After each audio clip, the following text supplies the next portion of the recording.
श्री सद्गुरु सदाफुल देव जी महाराज बाल्यकाल में ही विलक्षण कार्य करने लगे थे। वह सबसे अलग चौकी पर बैठकर कहते थे, हम महात्मा हैं, गुण लागें, प्रणाम करें।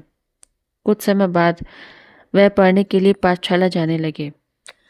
ध्यानपूर्वक अपना पाठ याद करते और जब चित्त उदास हो तो अलग एकांत में बैठ उदासीन हो कुछ चिंतन करते व शिव स्थान पर जाकर प्रेम पूर्वक शिव स्तोत्र पढ़कर विनय पूर्वक नमस्कार करते। आप प्रथम बाल्यकाल में शिव जी के प्रथम परम भक्त थे।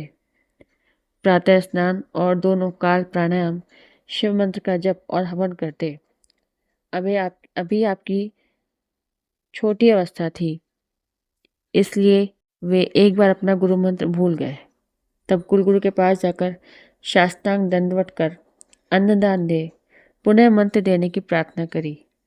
गुरु जी ने वह मंत्र लिखवा दिया। यह 9 वर्ष की अवस्था का वर्णन है।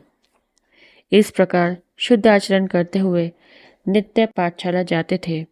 जब चित्त उद्विग्न होता था तब शिव जी की सविनय प्रार्थना करते थे, हे शंकर भगवान, मैं अपने यथार्थ कल्याण कर्तव्य को नहीं जानता हूँ कि जिसे मैं करूँ।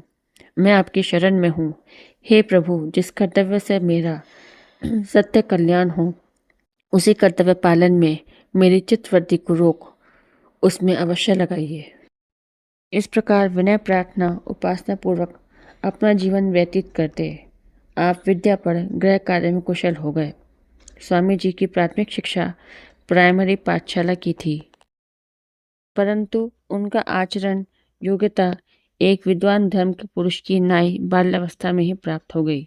सब लोग उनके चरित्र और सद्व्यवहार को देखकर विस्मय में पड़ जाते थे।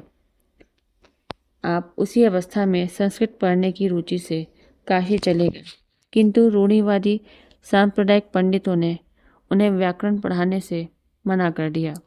तब आप उदासीन होकर यत्र तत्र प्रभु भक्ति प्रेम में व्याकुल हो भ्रमण करने लगे। उस काल में अबोध जन समाज के अंदर रहने वाले 11 वर्ष के क्षत्रिय कुल में उत्पन्न बालक में संस्कृत और वेदाध्ययन की अभिरुचि का होना पूर्व जन्म के संस्कार का जीवन के महान होने की अभिव्यक्ति प्रकट करता है। उस काल में हिंदी और सामान्य पढ़े लिखे भी नहीं मिलते थे, परंतु यह प्रवृत्ति सद्गुरुदेव जी की महानता एवं पूर्व उत्तम संस्कार जनित स्मृति का द्योतक है। बोलिए सद्गुरुदेव भगवान की जय।